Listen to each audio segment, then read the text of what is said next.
In this video, I wanted to talk to you about inter-VLAN routing. This is your Module 4 on inter-VLAN routing. So far what you've done is configured VLANs. And if you'll remember from your previous VLAN configurations, you'll remember that when you configured the VLANs, the traffic stayed within each of the VLANs because each of those VLANs operates as its own broadcast domain. So once traffic moves throughout that VLAN, it doesn't go over into another VLAN. Well, if you want to be able to communicate between VLANs, that's where inter-VLAN routing comes in. There are various types of inter-VLAN routing, and that's what you'll be learning in this section. One of those is legacy-based, the other is router on a stick, and then layer 3 switch using switch virtual interfaces. So the first one of those is the legacy-based or legacy inter-VLAN routing. When you're using legacy-based inter-VLAN routing, if you look at the diagram here, you will see that you'll have to have one physical interface per VLAN. So we have a VLAN 10, and then we have a VLAN 20. Each of those are using a separate interface. So when PC1 on VLAN 10 wants to communicate with PC2, it would need to go in the switch up in this interface that's switched over to this interface and then reaches PC on VLAN 20. Now, the problem with this is that you would need to add another interface to the router for every VLAN that you have. So this doesn't scale well.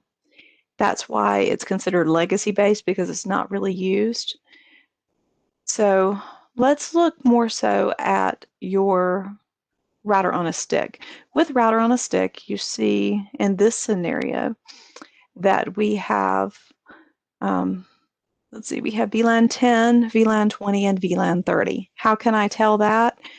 Well, if you'll remember from the previous chapter, or if you do not remember and it was not included in that, what they've used here is VLAN number is the third octet. So for VLAN 10, those devices would have 10 in the third octet. For VLAN 20, and then 30 follows suit.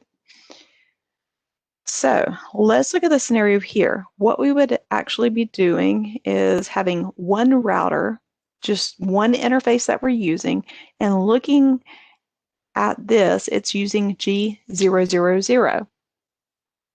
So what's going to happen is if PC1, for example, wants to communicate with PC3, then that would go as a unicast message, and then it would be tagged for VLAN 10. It would go up to this interface here. Then it will be retagged for VLAN 30. It will exit that interface, and then it will go back down to PC3. I'm going to stop that because my connection speed is kind of slow here. But that's the way it would work. In order to do that, you have to configure sub-interfaces on the physical VLAN. So the physical interface is G000. Now, what you would do is go in and configure sub-interfaces. We'll look at how to actually do that in just a moment. But let's look at your sub-interfaces. So for VLAN 10, we're using G000.10, G00.20, and G000.30. And you see the respective IP addresses here. The link here would be listed as a trunk link. Okay, these ports would be listed as trunk ports among all these intermediary devices. And then F0, 11, 18, and 23 would be listed as access ports because we have end devices connected to those. If you're looking at inter-VLAN routing on a layer 3 switch, again, you're going to be using virtual interfaces. And this does scale well. There's a lot of advantages to using layer 3 switches. So I would make sure you review this information here. They are more expensive than using router on a stick, but you can see all the benefits. So make sure you go back and review that. Now your labs have you practicing router on a stick. So I want to spend a couple of minutes reviewing that. So look at this scenario here. Okay, within this scenario, you have R1 and here we have G001 that we're using. That's connected to F05. You have F01 and then F06 and F018. Now, if you're physically connecting these devices in the classroom, what I would have you do is connect a crossover cable between G001 on the router and F05 on switch 1. You would have another crossover cable here, because if you remember your crossover cables for your like devices, now you can use a straight through cable here between F06 and F018, and those would be configured as access ports. These are your sub interfaces that you would configure. G001.10 for VLAN 10, and of course that IP address would have a 10 in the third octet, so it would be 192.168.10.1. Okay, you can see them all labeled here. So you see, like for VLAN 99, this is the address, and you would have VLAN 20 over here. So it may help to actually look at how these are configured. So the first thing you're going to do is go in and create and name the VLANs, and then go into the management interfaces, the access ports, and then your trunking ports. You're going to create all those. So let's just look at it. So if you were to look at the configuration, you're going to configure your VLANs. This is just like what you've done in your previous chapters. Create your VLANs, give them names, create your management interfaces, do your IP default gateway command on the switch, your access ports. So you'll set those ports that are connected to your PCs as access ports, and then configure the others as trunk ports. So this should be pretty familiar. You'll do the same thing with the other switch as well. Now this is where you get into something new, and that would be going in and configuring your router for sub-interface information. Now if you remember, that data has to be tagged. So what does that mean?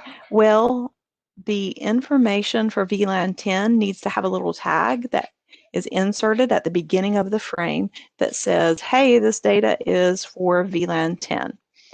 And you would create that using the encapsulation.1q command, which says that encapsulate this traffic for VLAN 10.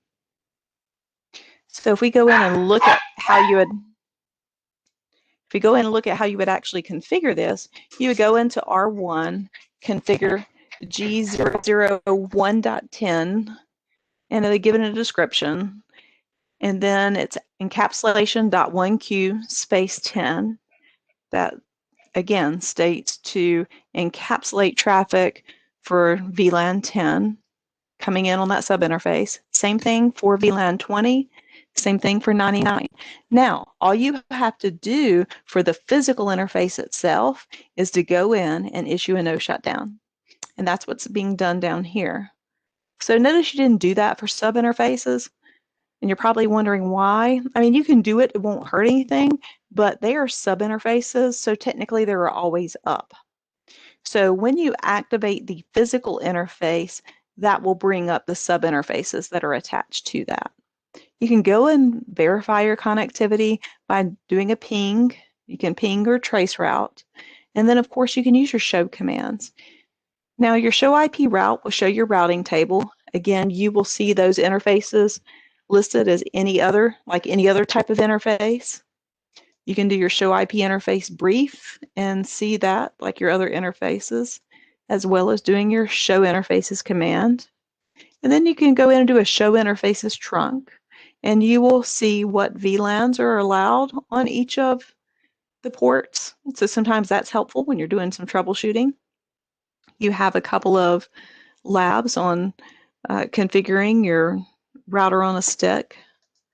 When you're doing your troubleshooting, you see some common VLAN issues. Okay, a lot of those would be, say you're missing a VLAN somewhere. Now that'd be really easy to do in a scenario where you have a switch that's not attached to users.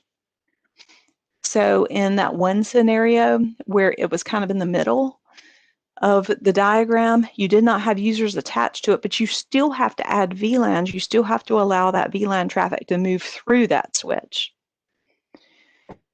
So even though you don't have users located off of that switch, you want to add the VLAN information in the allowed VLAN and the allowed VLAN command to allow the traffic to flow through.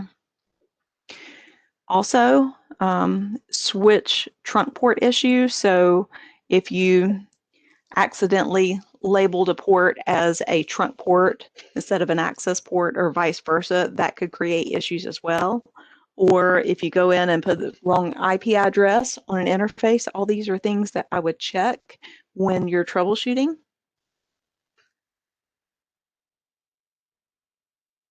So make sure you go through and look at each of these scenarios so you'll know kind of what to look for, because when you're looking at the CCNA certification, odds are you won't go in and configure VLANs or inter-VLAN routing, but you might have to troubleshoot it. So you want to be comfortable with looking at these show commands as you're reviewing this and learning what to look for if there are issues. So these give you some really good examples of that.